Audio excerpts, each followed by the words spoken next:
Hi, everybody. Guys, Welcome. starting. I would like to start the program of personnel meeting. I call that to order at this time. If we could please stand for the Pledge of Allegiance. I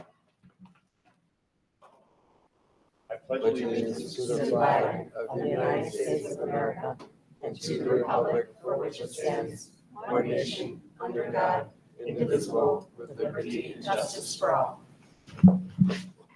Okay. First item on the agenda is an invitation for public comment. Marnie, you have signed in. Marnie Navarro. Good evening. I am Marnie Navarro, lifelong Libertyville resident and proud District 70 and 128 graduate. I speak for myself. I note that this committee meeting, again, unfortunately conflicts with District 70 orientation for incoming sixth graders, including for my only child at Highland, as it did for parent orientation in April. Because of how important these next steps are for our community, my daughter Olivia is here with me tonight. We have a lot of course correction and rebuilding to be done in the short 3 years before she enters District 128. Having committee and board meetings on Monday evenings is unreasonable and a real deterrent to community participation. Serious consideration should be given to moving meetings to an alternate evening and also significantly shortening the length. 3 to 5 hour bi-monthly meetings are unproductive and do not occur in your feeder districts nor in the private sector.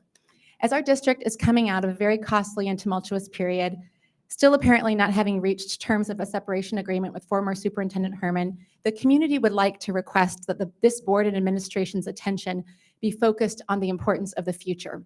And to do so, we need to take a hard look at the past, take stock of how we got here, and not repeat costly mistakes. At last month's board meeting during the superintendent's report, there were repeated citation to District 128 strategic plan as some sort of sacrosanct, immutable tenet that cannot be altered. This is problematic to the community because the strategic plan was based upon a survey in the fall of 2021, during the middle of COVID and schools shut down, during the most tense and volatile period of recent history, including the George Floyd riots. It was derived in large part from a survey of less than 300 then District 128 parents that correlates to less than 10% participation with no feeder school input. From that, three tenets were extrapolated as goals for District 128: health and well-being, equity and inclusion, which was narrowly defined by Superintendent Herman to equate to only select racial minorities and not comporting with community feedback calling for equity between campuses in course offerings and resources, a call which remains unanswered to this day. And 3, exploring multiple pathways. Even the oft-cited DARING acronym, none of the DARING tenets nor of District 128 strategic plan even reference education or academics. That's a really big problem, and a big part of the reason why what happened in the last 3 years was allowed to happen and have gone on for so long unquestioned. None of the 4 unsupported ideological initiatives should have been permitted to go on so far without critical questions being asked both about why in the first instance, including the applicability to our demographics and community, and the how, including cost. District 128 needs to get back to basics. You are a school. You are here to provide a rigorous education to all children in this district. That is why we parents, myself included, moved here and pay astronomical property taxes so that our kids can get top-notch education they deserve, and why District 128 has historically delivered for decades.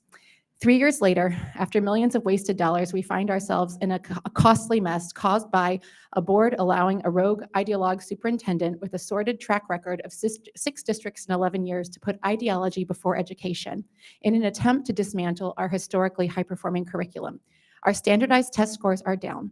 4.5 years post-COVID, we still have not returned to a standardized, credible grading system which will prepare our students for the rigors and reality of college in the real world. I'm almost done.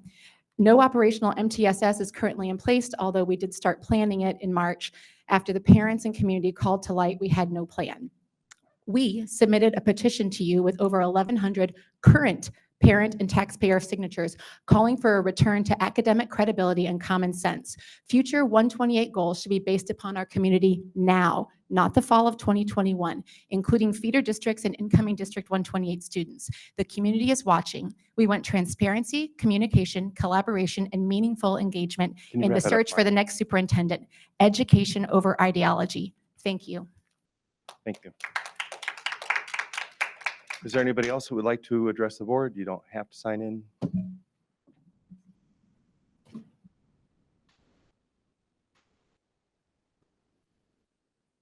Good evening, John Hetzel. I know that you have your calendar and you stick to it like you do a lot of things. You don't pivot ever and you're not real flexible sometimes. Don't quite understand how you managed to put this meeting on the first day of school. Obviously, there's very few people here that can attend or even probably following because of it. Most people want to be home with their kids on the first day of school. Would have been pretty easy and simple. Also, a lot of other districts, including the high school districts, don't do meetings on Monday. So I support pretty much that thought from Marnie, as well as everything else she said. Again, you need to get back to the academics. A couple of years ago, I stood up here and pretty much said the same thing in many versions of a similar way as Marnie did tonight. So I just get a little confused why it's pulling teeth with you guys to get flexibility in your ability to make decisions and manage the district. It just doesn't seem right. Also, one last thing I wanted to say tonight was, I've called this out before and some other people have, and a lot of community members have followed as well. It doesn't seem like the legal counsel that you're getting is the best legal counsel on how it set us up a little bit here in this district for some of the problems that have occurred. Also, it's a long-standing legal counsel, if I'm not mistaken. Highly recommend that you look at alternatives to that. Many of the community members feel that's necessary, and many of the community members that have legal backgrounds also feel that's necessary. So I just think when you have about 3,000 community parents that are very much aware and supportive of a lot of the efforts some of these people have been making the last several months, it's time to start listening to them. Thank you.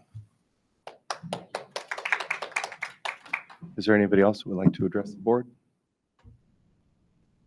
Going once, going twice. Seeing none. All right, we're going to move along to. And before we start the actual meeting, could I nudge Yes. in with just a word?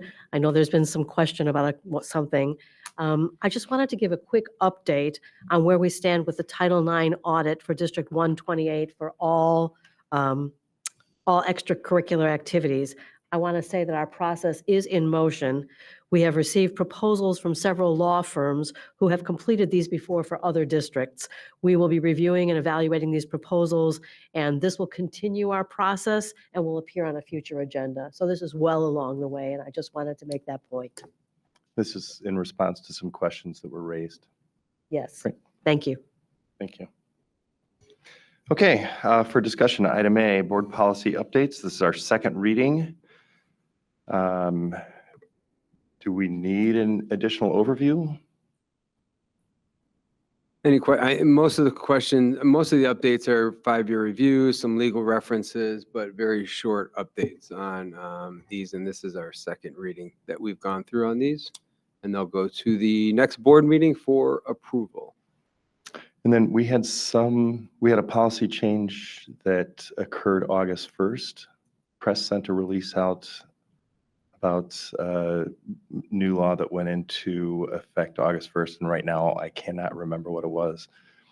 We have another group coming of press updates. So a lot of times when laws change, sometimes press may be behind, but we will follow the law in what we do. Sometimes laws change, and then there is some, could be 6 months time that you put a new, you have to have your policy adopted in a certain amount of time, but we are on track. Okay, great. Are there any comments or questions here? Okay, moving on. We have a memorandum of agreement with the ESP moving to a higher position. So, last spring, end of the school year, we, the board came into agreement with our D128 Educational Support Professional Union, and we agreed on a great collective bargaining for our ESP. However, sometimes when you put a new agreement together, we work from scratch. So this is not, has not been in place at all before. We find, there's some things that we, want to work together on. And so the ESP union and administration, we work together on coming to a solution for ESP currently in roles here that want to move to a different position. And in our ESP contract, we have positions that are aides, IT, office personnel, so different categories and then different tiers within that category depending on the job. This was all determined during our negotiations and then our final agreement. But we found that there was a little quirk in there that if somebody wanted to move to another position, but they had been with us for a little bit, they might have surpassed that starting rate. And so moving someone to a new position that was considered a higher tier, we couldn't put them at the starting rate because then they would take a pay decrease. And so we were trying to come up with a solution. We looked at what some other school districts do, and we came together for this agreement. And so our recommendation is to approve this memorandum of agreement at our board meeting. And again, the union and us work together well on this. And so I think this is a great, again, it's a 3-year agreement. There's going to be things along the way that either we can work together on and not have an MOA, but there may be times in the next couple of years that we may have to bring some things back that we find. So That's a good solution. Yeah. Are there any other questions there? Okay, moving on to item C, the EOS report.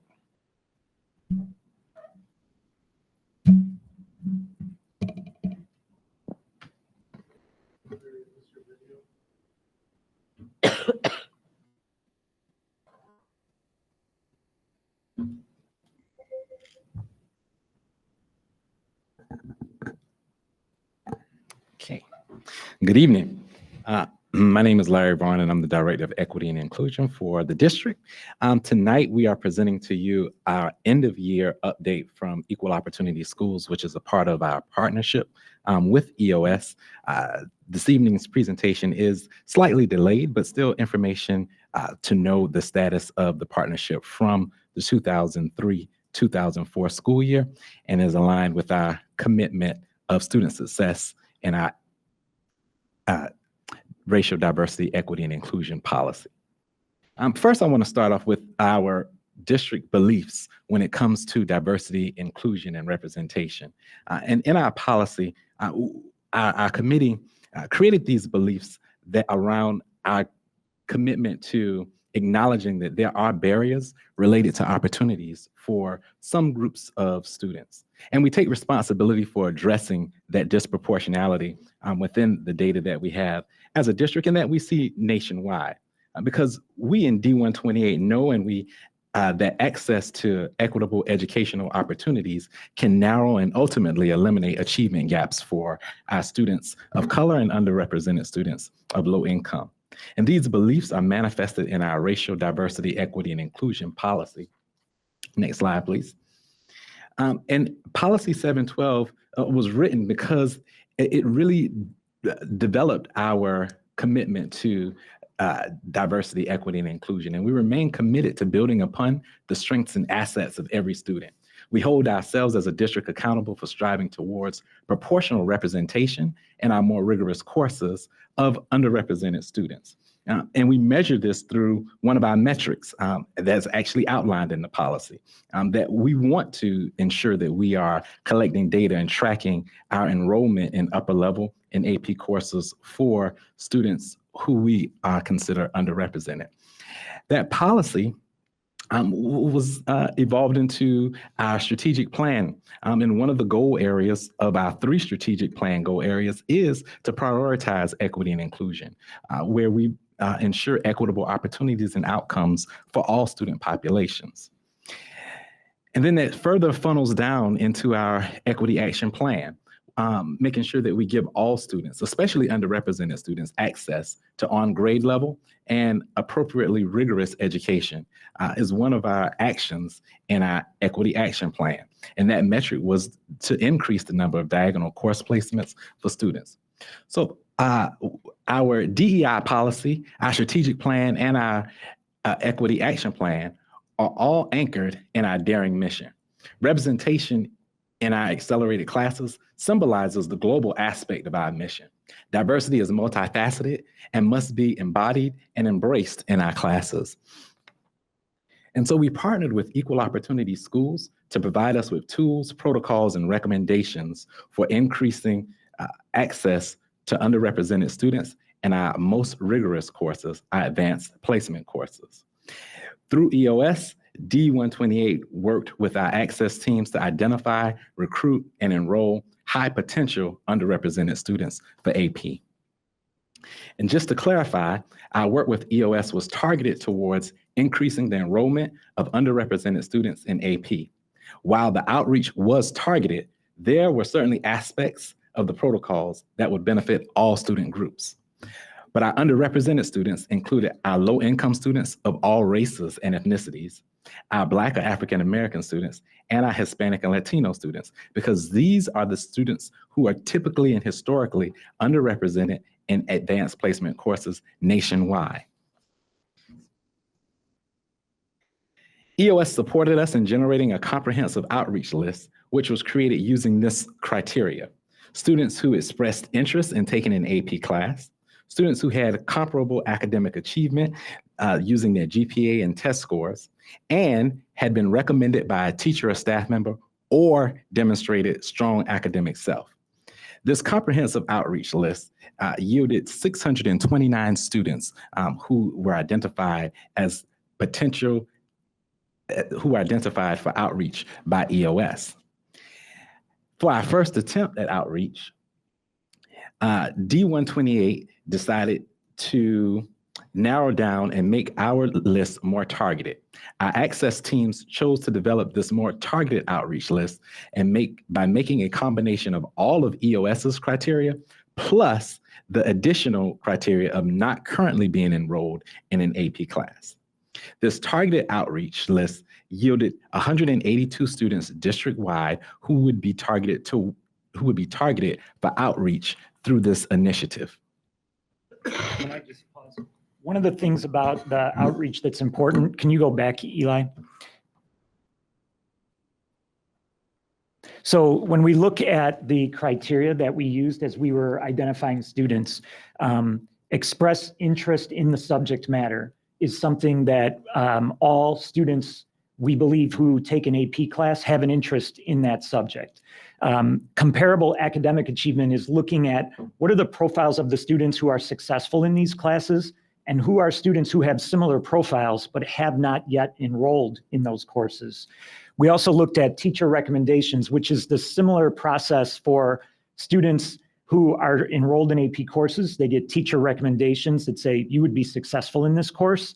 We looked at students who had not enrolled in AP, but were still getting those teacher recommendations, as well as having students who are confident in their academic skills, saying, I want to be challenged, I want to be part of a very rigorous course environment. So the 182 students that we have targeted for this program were completely of the same profile of students who would normally be in our AP classes. But the one factor that these students have was that they had not yet taken an AP course.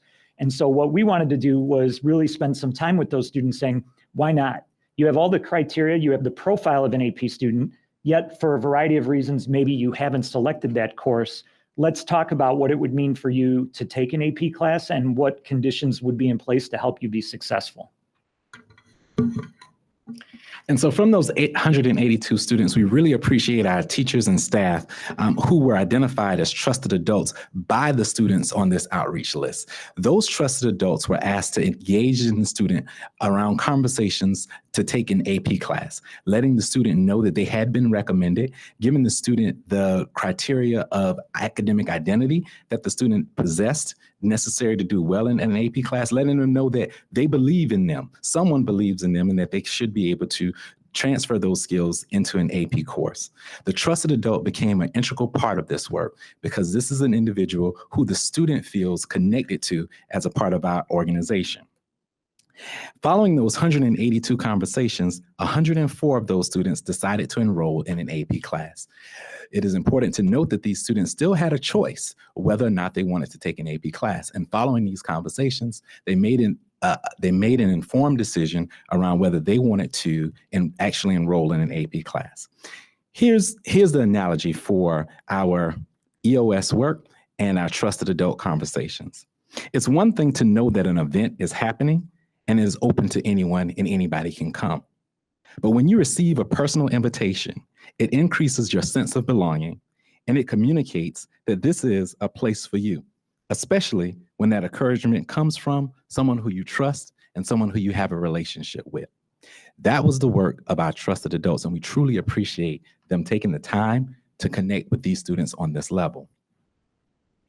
Of those 104 students, here's the racial and ethnic breakdown of who enrolled. Here's our underrepresented list. We see the greatest AP enrollment coming from our Latino student population. We are excited to have these students of all races and all ethnicities who represent our underrepresented population, taking that invitation and accepting it to become an AP student.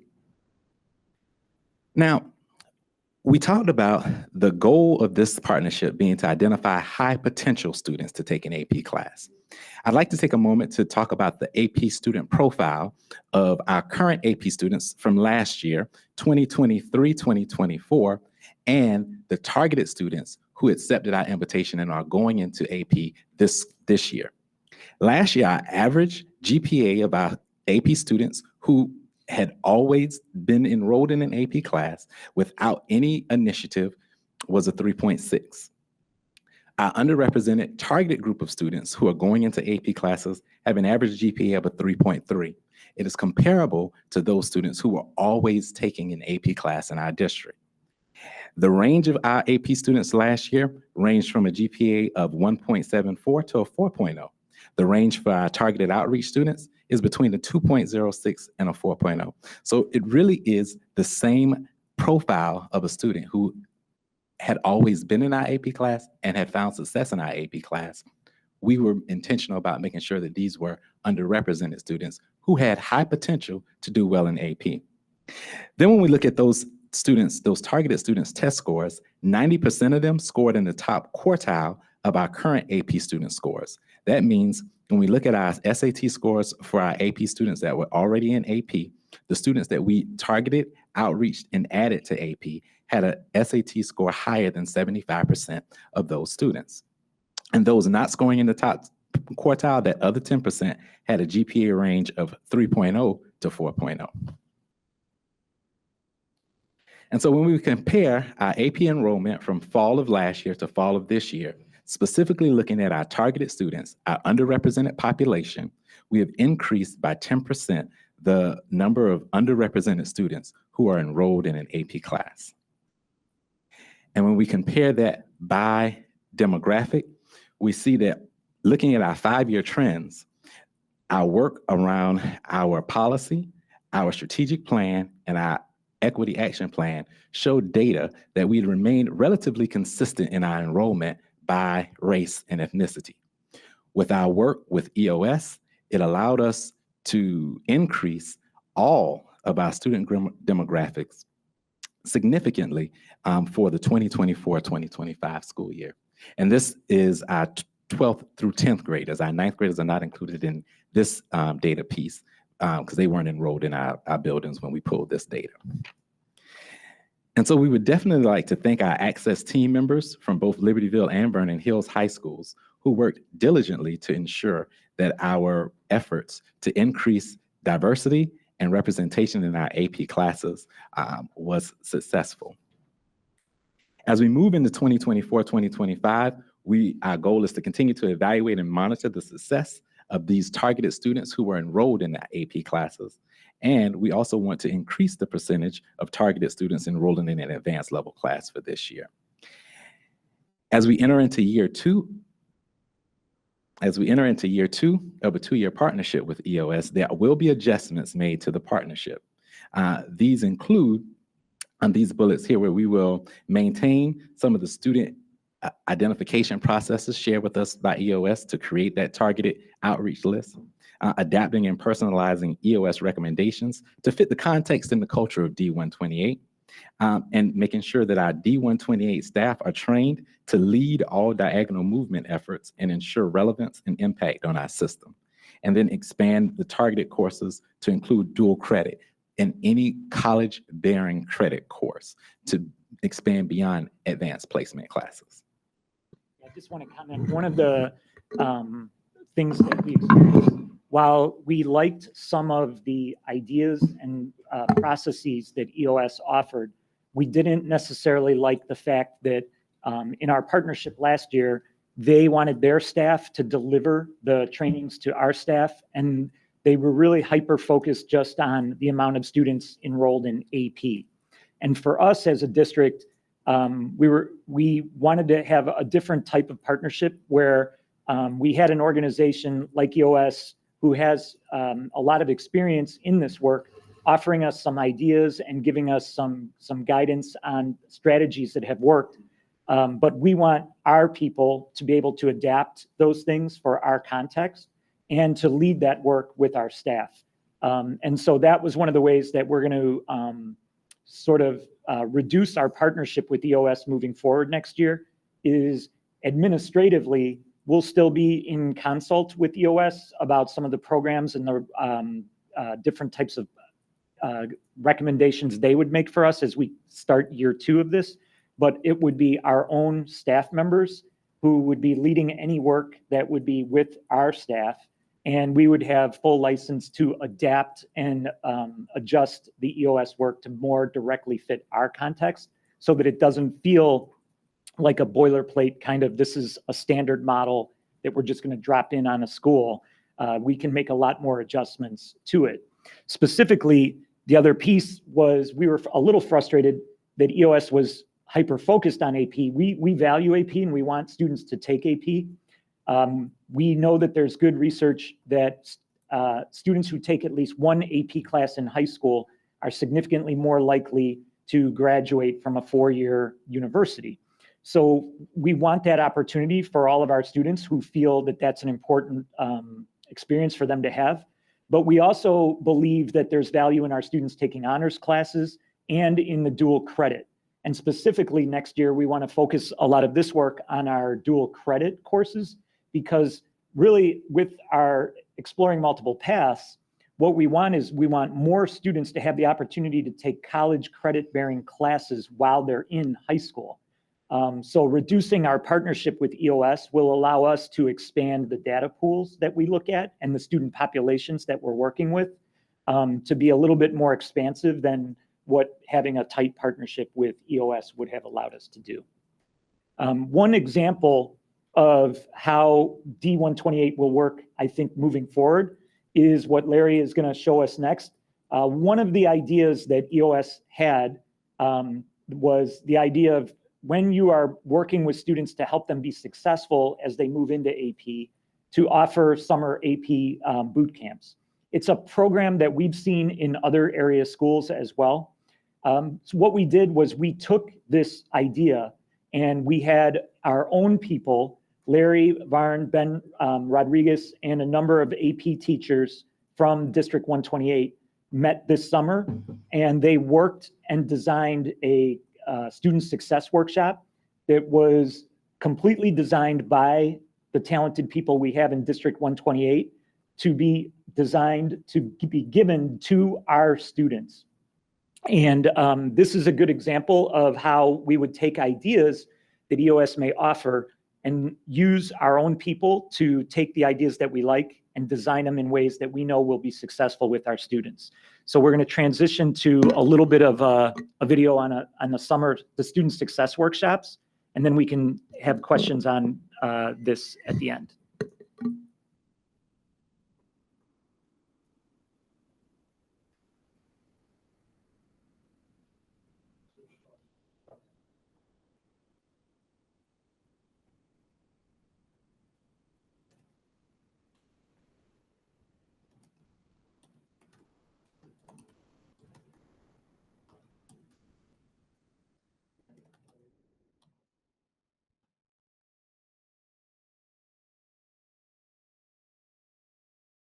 The Student Success Workshop was designed for diagonal movers, students who are being introduced to the level of rigor in AP and honors classes for the first time in their high school careers. We want to help our diagonal movers. We want to help those kids that may need a little bit of a boost in we want to encourage kids to be in the most rigorous classes possible, and some of them need to feel like they belong there. and need a little bit of extra help. I'm going to be doing that throughout the year, but I just wanted to help out during the summer. The D128 Student Success Workshop was designed by faculty who teach honors and AP classes. Staff from LHS and VHHS worked collaboratively to create an experience for students that would provide them with skills necessary to handle the increased rigor of honors and AP classes. I have to say that this is probably one of the best collaborative committees that I have been on, because I felt like we all really we gelled our ideas together and we had a common purpose. Everybody felt their voice was heard, and we got a chance to sort of immediately see the product of our efforts there. So as a professional working with other professionals, just the opportunity to see something come to fruition. I'm thinking about a study that I've read a couple times and I reread recently from UChicago, and it talks about the non-cognitive factors that influence students' academic performance. And when you look at what interventions can actually have been proven to impact, things like academic behavior, academic mindset, and learning strategies are proven to be the things that can have the largest effect size through intervention. So I was really excited that our sessions focused on those exact things and gave actionable strategies for students. So I'm really hoping that they put those to use, and we're going to be surveying them in the future to see, after first semester, how did they do? What did they find useful? So I'm hoping that they put those strategies to use and we can build on it based on their feedback. Workshop sessions included mindset and motivation, critical thinking and communication, organization and study skills, and time management and wellness. I think it was well run, and I think there was a lot of positive energy from all parties involved. I think it would be a positive impactor on the students, especially a lot of the freshman students coming in, just making sure they know that they're valued, that we want them to be successful, and that give them some skills and make sure they, regardless of what skills they got in the workshop, just I could sense a feeling of just that belonging and ready to go, ready to start the first day. So felt pretty positive there on the skill sets there. From the student side of things, I think we all did a really good job of presenting the kids with just a whole variety of tools. I told the kids during the day that this was somewhat like a buffet for them. We were going to give them a whole bunch of skills that they could use to be successful at school, and they have the opportunity now to see which things speak the most to them and then try to apply them. So, throughout the day, seeing the kids sort of feverishly jot down things that we were talking about in our sessions, that to me was very encouraging, because it's saying stuff that I'm saying to you is having that impact in the moment, and they're wanting to actually copy things down to try to remember for later. I thought it was a really good introductory to high school experience for the incoming freshmen. I think the sessions were a pretty good length.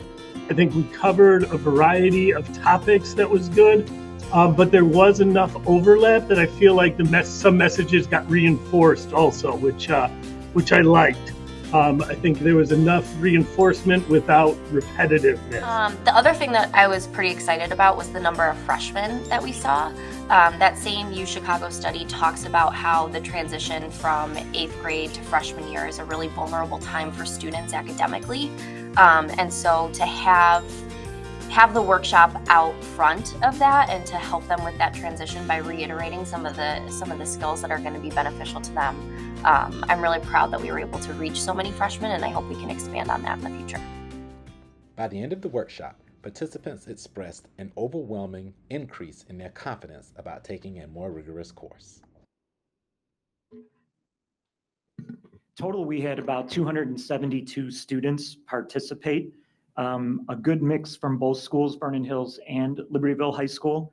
And the majority of the participants were incoming freshmen, but we did have a cohort each day of upper class students, sophomores and juniors who participated. We put them in their own groups, and those sessions were taught a little bit differently because they're already familiar with the high school. They've already developed some academic strategies. So we kind of had differentiation for kids who are older versus the incoming freshmen who hadn't ever experienced high school. Quick question. How many of the 104 students were in the workshops that were, I think you had 182, and from that you came down to 104 or something like that, that actually enrolled. How many of them were in these workshops? So of the 104 students, those would have been our upper class students. We had approximately 25 upper class students participate in it. The majority of the students were ninth graders taking their first honors or AP class coming into the ninth grade.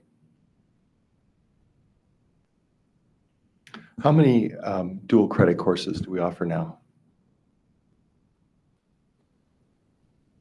Off the top of my head, I don't have that info off the top of my head, but we're expanding. I think we have at least, I can think of at least 2 to 3 that, and then I'll have to get back to you on how many have been approved over the summer that we're moving forward with.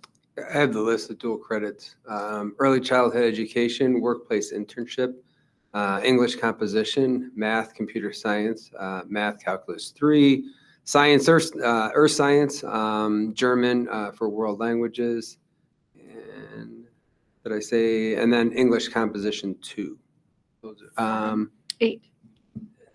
and then world languages, French. Was that 8 or 9? Different ones, and then some of them are offered at, at both buildings, and some offered twice. So 1, 2. And then we have some CTE classes that may not be dual credit, but you get college hours for. So just there's a little bit there. So there's 10. Well, having taught both AP and dual credit courses, I am a strong proponent of dual credit, and I'm glad to see that that's your focus. Yeah.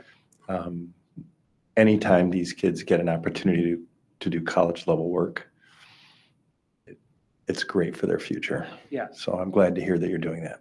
Right, and we value our AP, but AP is not the only game in town, and there's some significant drawbacks, as you well know, to AP, which is the pace and the narrowness of the curriculum, which in some dual credit opportunities gives the instructor more freedom to explore broader aspects. So that's why we are putting our energy around all of those and not limiting ourselves. Great. Does limiting the scope of our partnership with EOS reduce our cost? No. We entered into a 2-year contract with EOS that is fully executed. So the cost of EOS remains the same as when we initiated the contract. So Dr. Fern, you kind of got, when I was reading through the presentation, my questions were what worked, what didn't, and what would you recommend to change? So thank you for giving some color. I think I have a better understanding of that. But one of my other was, Lisa, what you said. So how do we maximize our partnership with the OS so that we're getting the full value of what we contracted for under your parameters? Like how are we, because we want to get the value of our money, right? And we're going to pivot to what you have as a committee decided is important, but they still have an obligation to us. So how are we going to maximize our relationship with them to get our benefit? Yeah, I think the key thing for our partnership with EOS is really building the capacity of our own staff and having that ability to take tools and resources from EOS and then make them our own so that we can phase out the partnership with EOS, but continue to take on the work of increasing and supporting our underrepresented students in accelerated courses. So what does that look like? It looks like them training us. So rather than EOS, like Dr. Calenta said, rather than EOS coming in and providing professional development, they come in and they train us on the professional development. And now we're building the capacity of our own staff to continue to lead and facilitate those sessions when their partnership has sunset. So instead of EOS doing the training, are you saying that EOS is train the trainer with our staff so that our staff can adapt and deliver. Right. They'll work with us, Larry and I, and committees on teaching and learning team, the leadership teams, and we'll decide what pieces of it we think are valuable for our system. One of the big changes that we made with them was they would allow for a train the trainer model with us. That was not something that was available the first year. And so we feel that is a much more beneficial model for us because, as Mr. Varn said, then our staff are able to acquire the skills and understandings of what these programs and guidelines could be once implemented and make them our own and kind of design them in the way that we know works for our system, rather than have somebody come in from the outside, do something with us one time that doesn't really stick and doesn't stay with us. So we'll continue having frequent meetings with EOS, but all the work would happen sort of behind the scenes, and our staff would only get the benefits of the programs that we create and make our own, that we know are going to have value to our teachers and a positive impact on our students. But wasn't another prong of our partnership with them was their algorithm in identifying those students, and that we wanted to take that over? So is that another part of our, what we're going to be focusing on this year so that we are ready to take whatever? Yes, so the student survey, and that is where a very important part of how we start to identify those targeted students. So we will give that survey again this year for our students pieces, knowing that this is the last year we give it. EOS, that's a proprietary survey, so we won't be able to take their survey and use it on our own, but we'll be able to develop some of the ideas and the questions and the characteristics that EOS would be looking for in subsequent types of screeners that we would do with students in the future. And I'm assuming that's the important part in the the self-recognition of the student, and that they have the interest and they see themselves as this kind of student, right? So we are able to make that because that was always the plan from our conversation, is that work was going to be done in-house.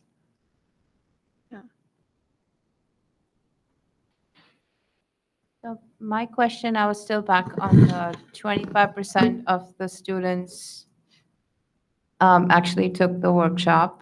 So I'd like to kind of, as you go forward, look at how did the 25% who took the workshop versus the 75% who did not take the workshop, was there any difference in their outcomes? Because I know while we talk a lot about enrolling students, what really matters is that they actually make it through the class and exit the class successfully, right? So I'm more worried about the other part. Yes, that's a part of our tracking for our students. Although some students were not able to attend in person, we also made the workshop available asynchronous. So it was sent out to those families to go on at their own pace or leisure for those students to still get the same information that was there. It was also shared out with our staff so that they could be aware of the strategies that were shared with the students who attended and could also use it as a reference point for students in their classes. But yes, we will be, I think Ms. Phillips in the video mentioned that we were going to continue to monitor the data and see how our students using these strategies and seeing how successful and supports are being used. Not just this particular support for students, but the other supports that were a part of the student support plan for diagonal movers. We'll be evaluating all of those to see how effective they have been in supporting students. So when we don't have to do this today, but in a future, I would like to see in general, what are the specific metrics we are capturing for not just these, but really all students, especially diagonal movers and the heterogeneous, all the students we accelerated for under various programs. What are the specific metrics we are looking at to make sure that they're on track, or if they need help, that we are identifying them before they get in trouble in a class standpoint? I guess what you're looking at is, what does evaluate and monitor look like, right? Like, I want a picture of when evaluate and monitor. And how often, because that ties in with, do we have the right support available, and do we have enough people? Do we not have enough people? And it should also inform whether what we are doing now should actually be done next year. Because I saw that one of our goals here is to expand access. I wouldn't quite go there yet till we know that what we've done so far is actually what we expected. The goal was to increase students accepting it. We do absolutely want more underrepresented students to accept the invitation. We want to provide that support to them. But when we talk about expanding, we had 57% say yes. We want to know what were the barriers that made the students who said no say no. How can we address those barriers so that they feel more connected to AP, that they feel more prepared for AP, or a dual credit as well, to see if AP is not the route for you. You have demonstrated a high potential. How can we tap into that potential and get you to actually enroll in a more rigorous course? Are there any other questions? Okay, I think this goes to you, Tom. Again, educational tours. Yes, there are educational tours for your approval. I don't know if I need to speak to any of them. I I'm think representing We've read through them. ISU. I think I had a couple of questions that I emailed you, so Mhm. if you have that information, you can share tonight. If not, we can discuss it at the regular board meeting before we take action. Yeah, I think in terms of you asked about the cross country from Vernon Hills. They take the white district buses, so the smaller white buses. So there's no costs associated with, we don't factor in the cost into the proposal for them taking the white buses, which is why that information wasn't on the proposal. And then for the volleyball, But for cross-country, I think Yeah. there was, I would have to look it up, but. yeah, the question was why there was no transportation included in the proposal. Thank you. And the answer is they take the small white buses. So those are district vehicles. We historically haven't put that in those proposals because they're an in-house resource that we use. Understood, thank you. Yeah. And then the other one was for volleyball, And for for LHS girls volleyball. Right. So for volleyball LHS, that's a competition during the season. So the costs associated with the tournament fees are part of the athletic department's budget. So they're not something that the team has to fundraise for separately. That's where those costs would come from. Okay. Typically, when that's the case, it's still listed on the expense Mhm. spreadsheet. It just does not show coming from the district. It shows coming from a budgeted expense. Okay. So that's why I was That's why you asking question that after one, yeah. them. So. Right. Got it. And Dan, this is more of a question for you, just so when we see that it's a district student activity budget item, that is money that they have, that comes either from their fundraising or from the fees for that club or that activity, right? I don't necessarily have much to do with those budget sheets. That's really under Tom's area, but in general, like if it says district budget, like athletics, but it's part of what we budget for under athletics, and activities also has a budget for competition. It's primarily competition travel that we pay for a good portion of.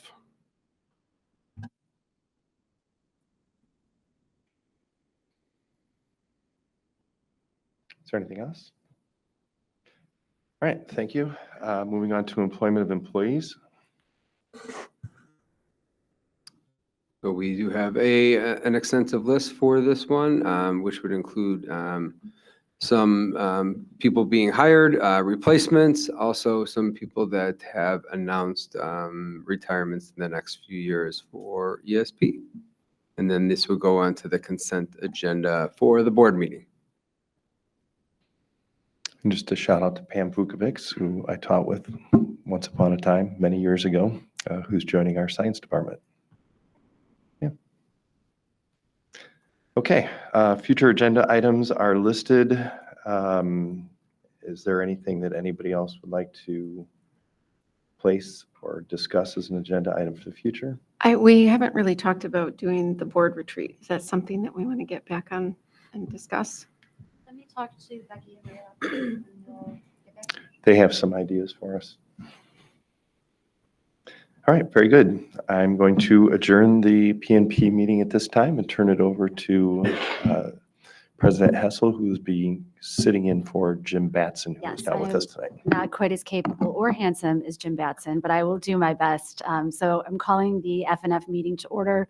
We have already done the pledge, and at this time would like to extend an invitation for public comment for anybody who would like to address us now for FNF. Okay, seeing none, we are going to move into our items for discussion. The first one is an update on our Equity Action Plan Commitment 4, Equitable Resources.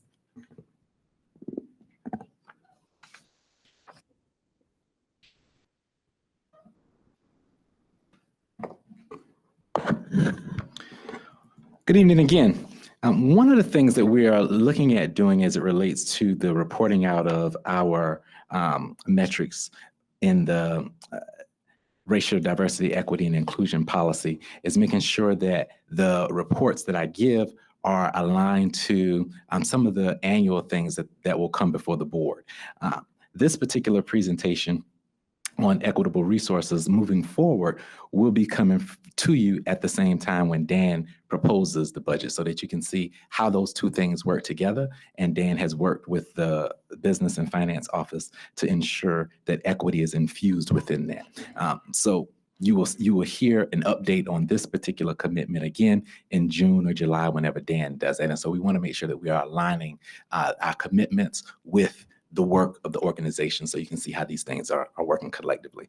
So this evening, we're talking about equitable resources and our update for things that we are doing this year as it relates to equitable resources. Again, it comes from our policy. Commitment 4, and our metric is identifying and reporting on district budget and how funds are allocated equitably. That also drills down into our strategic plan goal area of equity and inclusion, which finds itself embedded with our equity action plan with a metric of publishing equitable funding process used by all account managers. This is an ongoing process. And so as Dan and his team continues to evaluate equitable allocation, we will look at various areas. Last year, when I reported to you on this, I shared with you some of the wonderful things that Dan's office had done with equitably providing resources for our capital projects and prioritization list, and how it aligned with our equity efforts, as well as our professional learning process, so that our staff are participating in professional learning opportunities that are aligned with our strategic plan. And so when we talk about resources, here are the overall categories for schools and school resources. The work for this year looks at our building budget, and our building budget, primarily the portion of it that is non-personnel related. So how we are allocating funds for services, supplies, and equipment, not how we are allocating funds for staffing in this particular way. And so equitable resourcing is an ongoing process. We've looked at several other areas. This year in the budget that Dan presented to you in the summer, they really focused on some of the efforts around the development of creating a funding formula that would be equitable as it related to the allocation of funds to our buildings. So let's start by looking at some of our past practice. What we have been doing in the past as a district is very similar to a zero-based budgeting process. Not exactly zero-based budgeting, but very, very closely related to it. And we were asking individual departments to request funds for their budget. And those individual departments, the English department, social studies, math, so on, would come together and would generate the buildings budget. And that request would go over to the business office, and then funds would be allocated in that way. That process, though, was creating per pupil allocation trends as such. And we began looking at this, looking at fiscal year 2021. And we can see the inequity between how each school, LHS is in orange, Vernon Hills is in blue, how much each school was being awarded or allocated based on that model. Now, we begin in 2023 putting in place some intentionality and looking at how can we narrow the gap between allocations between Vernon Hills and Libertyville. And so you'll see that the gap does narrow in the last 2 fiscal years. In 2024, we got really close to making sure that both schools were getting a equal allocation per pupil. The important thing, though, to remember is that equal isn't always equitable. And so giving each school the same amount per student may not meet the needs of Vernon Hills or may not meet the needs of Libertyville's student population. And so we began looking at various models, and we landed on this new model, which is based on splitting how we allocate resources. And that split comes from a base amount that would be awarded to the schools, and then a per student amount that's awarded to the schools. The base amount means that these are fixed costs, that regardless of the size of the school, you still have to have a library. You still have to have a nurse's office. It doesn't matter how many students you have. These things still must exist, and they have to be paid for. And so that base amount is awarded to each school equally because they have the same cost. Then there's the per student amount, and that amount is allocated per student based on the enrollment. This alleviates the schools from feeling the stress of having to meet the base costs and subtracting money from taking the resources away from the per student amount. And so with that new model, we determined that by evaluating, Dan in his office determined that by evaluating what our current operating costs are for each school, that equates to about 57% of the budget. So that is that base amount, which would leave 43% for the student amount. And Dan will explain a little more about how he came to this particular calculation. Yeah, the percentage is just the result, the end result. So really what it was, we were looking at it, if you consider a lot of just the operational standards, so nurse's office, security, things like that exist, that don't really change when you have more or less students in terms of supplies and services, that equated to about 1.2 million for each building. So that's the base amount for each building. They get 1.2 million to start. And then the rest was back calculated to produce a per student amount based on the last 4 or 5 years of trends. And so that base amount, or that per student amount, is 590. And so what it does is, we looked at various models, but what this does is this will smooth out whether you have significant changes in enrollment, and particularly when we're in declining enrollment, that it's not going to slash a building. It's going to hopefully hold them harmless to some extent, because there's some costs that they're going to have, if they're going down students, they're still going to have a library, for example. They just might have slightly less books that they're buying, but they still have significant costs associated with some of those programs. So that's where those came from. And then going forward, the idea would be, what is the change to the base amount each year, and then what is the change to the per student amount based on trends, costs, and available resources. Should I ask questions now or later? That was a question, so I'm guessing you can ask questions now. I didn't want to break your flow, but I would like to understand, how do equivalent schools model their budgets, and how does this align with some of the schools we compare ourselves? Many schools that we compare ourselves to don't necessarily have a very complex formula for figuring out how to do that. The most common method you will find is what was budgeted last year, and then how much more or less do we budget this year based on everyone's best sense or requests.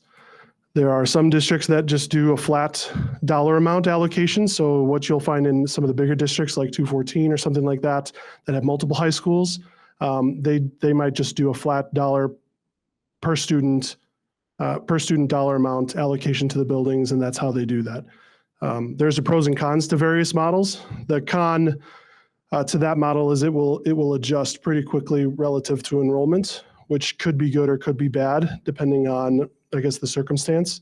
And the reality is realizing, regardless of enrollment, there's still some costs that are going to be the same. There's a front office in that building, and those costs really don't change much relative to the number of students. If you add 100 students, take away 100 students, the front office costs are pretty the same. The copiers have the same amount of costs. We don't add or take away copiers when we have more or less students necessarily. It's not a fast adjustment like that. That's more of a longer term change. But the model that we have was inspired by Glenbrook 225. They have a model similar to this. Their formula isn't exactly like this, but the idea that there's a base cost and then a per student cost is something they've had in place for a long time. And I found that a pretty attractive calculation to be able to account for fixed costs that you have in a system plus variable costs that'll change based on students. So this was our attempt at trying to find a way to more equitably allocate rather than the methods that we had before that it was a fine process, but when you zoom back and look at the impact of that big picture, we started noticing different numbers that we didn't feel comfortable with at a super zoomed out level. Dan, I don't want to steal your thunder because I think you're going to get to this, but I think one of the pros is that it sort of matches ISB's funding model, correct? Oh, you have more slides. I forgot about that. Yeah, it's this one. There you go. Look at that. There's another slide. Yeah, it's aligned more with ISB's funding model, which has a lot of things based on per pupil allocations. ISB's funding model is more going to be based on staffing. That's where the biggest calculations come in terms of ISB's funding model, because 70% of our budget is staffing, but they also do have things associated with supplies and equipment, things like that, that are based on research, which is based on largely a per student allocations. So it is more aligned with ISB. And to that point, I definitely want to acknowledge and thank Dan and his team for taking on this effort when it's not necessarily something that other business offices are doing. They see the value and the impact that equitably allocating resources can have on organizations and school districts. Our goals for this year will include making sure that we review the impact of this formula. This is our first year that we will have implemented this particular formula for how we budget it. So our business office will continue to monitor the impact that it has had on our schools for this school year and determine any adjustments that need to be made for the budgeting for fiscal year 26. And then as we continue to phase into equitable budgeting, we want to drill down from the building level down into our department level and explore how to develop similar calculations to be more equitable in how we are funding each department at the building level. And you said that the review of the impact of these formulas will be tied to the 25-26 budget that'll be presented in like June, July of 2025. Yeah, we're going to primarily see how does this happen this fall, which is when we incur a lot of the costs because they're buying supplies for the year, kind of seeing how that goes at a building level and then trying to look at the department level to see what we can do at that level. And then for capital improvements, we'll continue to use the model that we've been using that you developed over the last few years that prioritizes capital improvements. That is a totally different process, totally different part of our budget. Okay. Yeah. So if you go back to earlier, he had in terms of allocation of resources, there's a lot of ways that we allocate resources. Capital improvements is a totally separate one.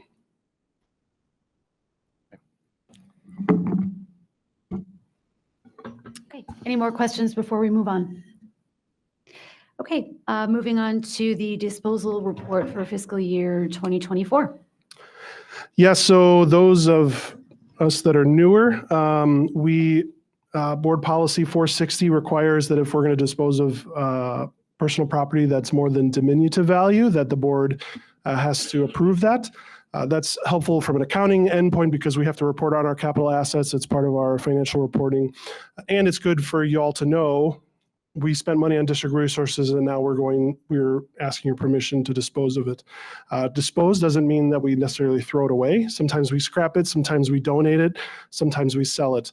And what happened about a year ago-ish was we have these come periodically, not necessarily every month, but as they come, we present them to the board, and not every request that comes to us for disposal has to go to the board because a lot of things that we get requests for disposal are diminutive value. They don't have much value at all. And so we are able to quickly process that and just approve the disposals. The question came was, well, what actually happened? We approved the disposal. That's great. They said they were hoping to donate it. What actually happened? Did they donate it? Did they scrap it? What actually happened? So that was requested of us. And last year we had never done that before. And what the solution we came to was, it's too hard to do this on a very regular basis, but we thought once a year we can update you on all the disposals that happened over the last fiscal year, give you a once year report. This is our second year now of doing this once a year report. So these are the disposals that the board approved in fiscal year 24. And these are what happened with those disposals, be it they were sold, they were donated, or they were scrapped. Great. Any questions? Okay. Thank you for doing that. Moving on to disposal of equipment that we will take action on at our next meeting at the end of the month. It looks like there are warm-ups and pants for the LHS Athletics. cross country. Mhm. Thank you, cross country. Any questions? No. Okay, we'll see that in 2 weeks. Moving on to item D, the fiscal year 24 year-end analysis. Yeah, so each year I try to provide a quick snapshot of what happened in the fiscal year. So primarily looking at how did the budget compare to actuals. And so this fiscal year 24 wrapped up, but in July, we just couldn't quite get it all done and buttoned up to have that in time for our July meeting. And so we have it here for the August meeting. And so what I have for you is a report that is really at the very top level is the high summary that summarizes revenue by our three major sources: local sources, which most of that is property taxes, state sources, and federal sources. And then the bottom section is expenditures by our major object codes: salaries and benefits, supplies, services, things like that that you would have seen us reference on the previous presentation with Larry. So briefly, if I just look at revenues, for example, we budgeted 102.6 million of revenues, and we actually received 104.8 million of revenues. That's roughly $2.2 million more over budget. If you further down, there's a little bit more detail in terms of breaking out the revenues. The majority of that is interest income. That's something that I believe the board has been informed on well throughout the year, that essentially interest rates, when we budgeted for fiscal 24, and an interesting point to note, this is the first budget that we approved in June before the fiscal year began. So this is really interesting, I think, to find out how did that happen? How accurate were we able to be? What changed? One of those things that wasn't quite as accurate as interest income. At that point, I feel it was a little bit unpredictable to know that interest rates would stay as high as they are for so long. Our interest income is largely tied to the interest rates out there. And so that had a significant impact, but that's an extremely volatile source of revenue. Similarly, CPPRT, that I believe the board is also pretty informed on, that's an extremely volatile. We guessed at 2.3 million last year for the budget.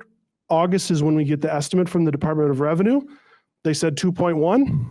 Okay, I let you all know, you all had that information. We actually received 1.9.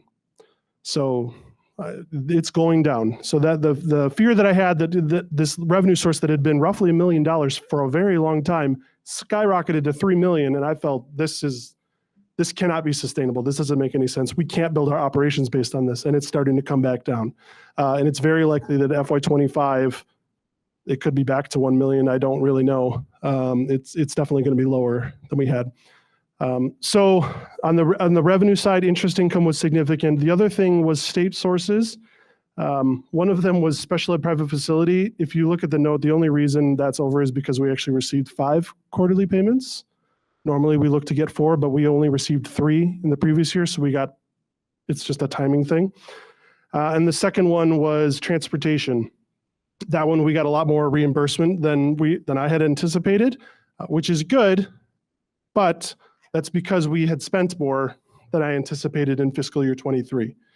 So that was over budget then, and it resulted in more revenue. So that's what happened on the revenue side. I would say the interest income, we knew ahead of time. The transportation was not quite as high as I had anticipated when we did our mid-year review, for example. But everything else was pretty straightforward in line.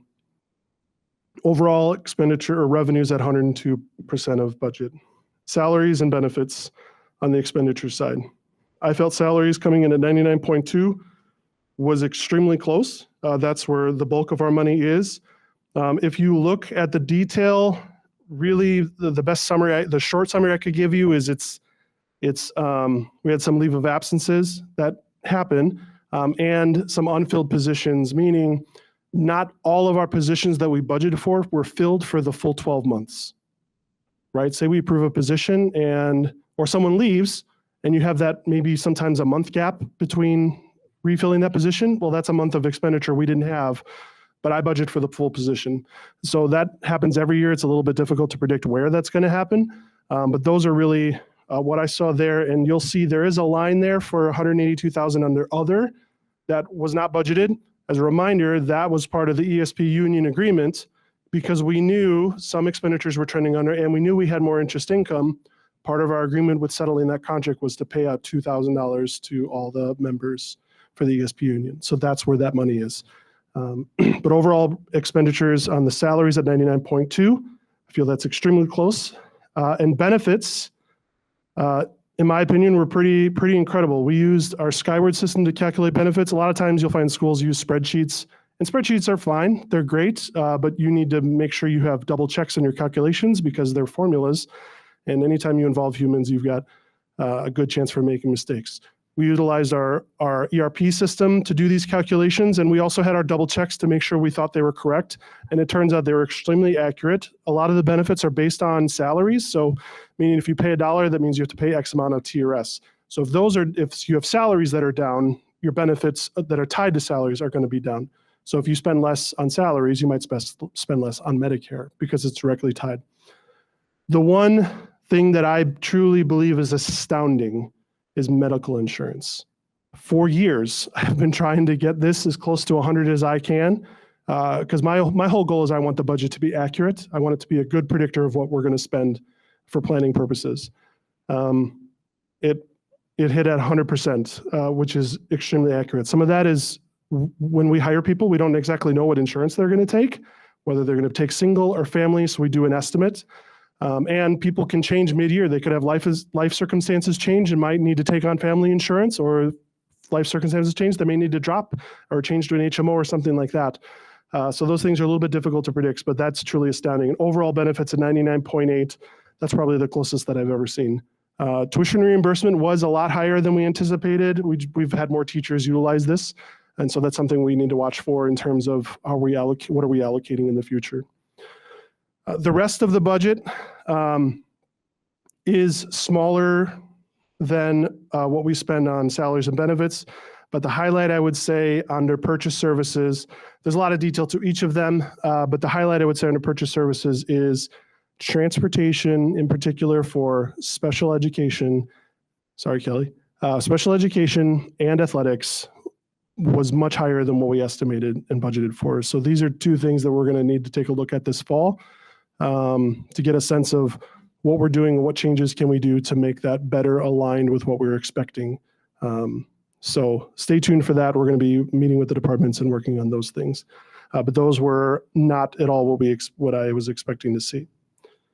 Supplies, there's details there, really electricity over, natural gas under, but supplies ending at 100% of budget is pretty close. Capital outlay again, 99.7, pretty close. Other, The thing on other is that includes tuition, so that's students that are outplaced. If you recall, we had a mid-year report that I mentioned that we're having less expenditure than what we were trending for on tuition. And part of that was because we were bringing students back into our schools, which we thought was a wonderful thing and a wonderful thing to celebrate. At the end of the day, we looked at this again mid-spring and realized we actually have the same number of students outplaced than what we had budgeted, just they weren't necessarily outplaced for the full year, right? The students came, they left, and there might have been a month or two gap between the total number of changes. So that's why we ended up under in terms of tuition. And then non-cap equipment was extremely close. And yeah, so overall on expenditures, 99.7. So if you zoom out on expenditures, we came in under budget by 266,000. And on revenues, we received more revenue than was budgeted by 2.1 million. So on our operating budget, instead of a deficit or a surplus of 680,000, we actually had a surplus of 3.1 million. That mathematically is the 680,000 surplus built into the budget, plus being under budget by expenditures by 260,000, and then being revenues more by the 2.2 million on there. So that's a brief, big picture of what happened in fiscal year 24.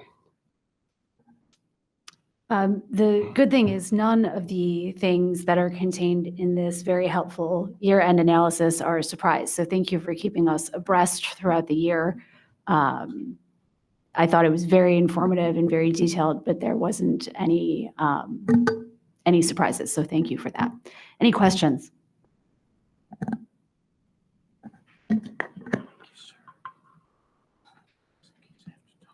Okay, moving on to item E, the summer 2024 capital projects update and LHS cafeteria update. Yeah, so we had, Mark's been working very diligently on a lot of summer projects. And then also there was the request for update on where we're at with the LHS cafeteria bid. So Mark put together the report that's attached for you to walk you through. Those are our summer projects, but also some of the stuff that's happening with the cafeteria as well. Maybe I first asked Mark, is there anything that's changed since we submitted this report last week? It was a full weekend, so. We did fall short on the opening of the washrooms for the cafeteria. We have ROE inspection tomorrow afternoon, and we're hoping to open them by the end of the day tomorrow.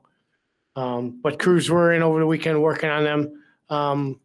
There are a couple items we're missing, but we should get occupancy, I said, tomorrow afternoon. And then the only other thing I think that is worth noting, unless there was something else you wanted to bring to our attention, the Vernon Hills High School roof replacement project was not completed by the school opening. So what is the entrance? What is the impact? Right now, the roof is totally waterproof. So the only thing that needs to go now is all the capping and the flashing, the fascia pieces and the caps over the top of the wall. But I just mean, what's the impact on operations with the parking lot or any impact on students? Everything's been removed from the parking lot. And the contractor will be working weekends and after hours to come. So there'll be no disruption to education during the day. So. Thank you. Any other questions? Okay. Thank you, Dan and Mark. Update on the cafeteria. Oh, the cafeteria. Okay. Sorry. Yes, No. please do update us on the cafeteria bids. We are out for bid presently for the cafeteria. This Friday, we will be opening bids, Friday the 16th, on 15 trades. We extended a bid opening till Thursday the 22nd for 4 trades. The critical ones that needed longer time to work on their bids would be the structural steel, the roofing components, plumbing and electric. So those will be opened on the 22nd. Then we should get a full analysis from Gilbane. It'll take them a week or so. They'll start vetting the first bids right away, and then hopefully have a report to you as quickly as possible, definitely by F&F. And we might ask to get some things ordered to stay on budget, possibly for a special board meeting to approve some of the trades. Critical things are HVAC equipment being ordered and kitchen equipment. Long lead times, as we saw with, we purchased the HVAC equipment. The board approved it in February, and they were telling me I had to find a place to store it in May, and it didn't come to the middle of July. So that's troublesome. So that we want to make sure that we're able to stay on schedule and be able to have the kitchen completed by spring break, so we can have, for the last 6 or 8 weeks of school, we can be working on a new kitchen and start the demolition of the old kitchen. So Okay, so that special meeting might occur in conjunction with September, committee meetings possibly. in September? Okay. Yes. All right, thank you. But once we know more, we'll inform the board. Great, thank you. Questions? Okay. The item F, Athletico agreement for the athletic training services at Vernon Hills High School. Yeah, we had an agreement before with Athletico, and so that agreement's up. So now it's time to re-up. This is what we have as a 2-year agreement. It is a 14% increase from what we paid last year, but we still felt the rate was comparable because we actually have a different provider for LHS. So it's still we believe reasonable within market, and the agreement, the arrangement they've had with Athletico has worked really well. And even though 14% for the first year, 3% for year 2, we felt were reasonable. Okay. Questions?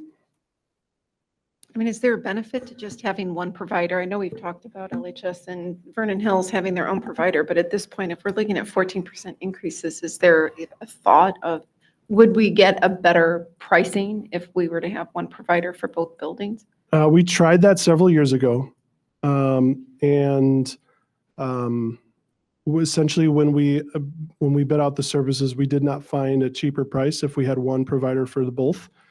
And to be honest, the industry has changed since we've done that.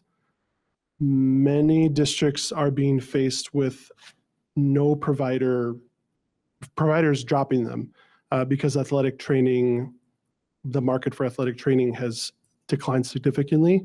So to be honest, to be able to have an athletic training services provide quality athletic trainers is a little bit of an anomaly right now in the market. The industry has suffered since COVID. It hasn't really quite bounced back. When we looked at this before, we had really successful athletic trainers at Vernon Hills, and Athletico was still the best price. But Athletico at that time wasn't really able to provide a similar experience for LHS. And so we went with a different provider for LHS at that time. And it seems to be working really well, the arrangement right now. So we're at Illinois Bone and Joint for LHS and Athletico for Vernon Hills. And that seems to be working pretty well. And I can report anecdotally that the Vernon Hills Athletics is supported. It's fabulous support that they get from Athletico. I know that the athletes and parents have been very pleased with the services that have been provided from Athletico, for whatever that's worth. Okay. Moving on to future agenda items. They're the same ones that are listed. Any other future agenda items that we'd like to discuss that do not appear on this list? Okay, seeing none, we will adjourn the meeting. Thank you, everyone.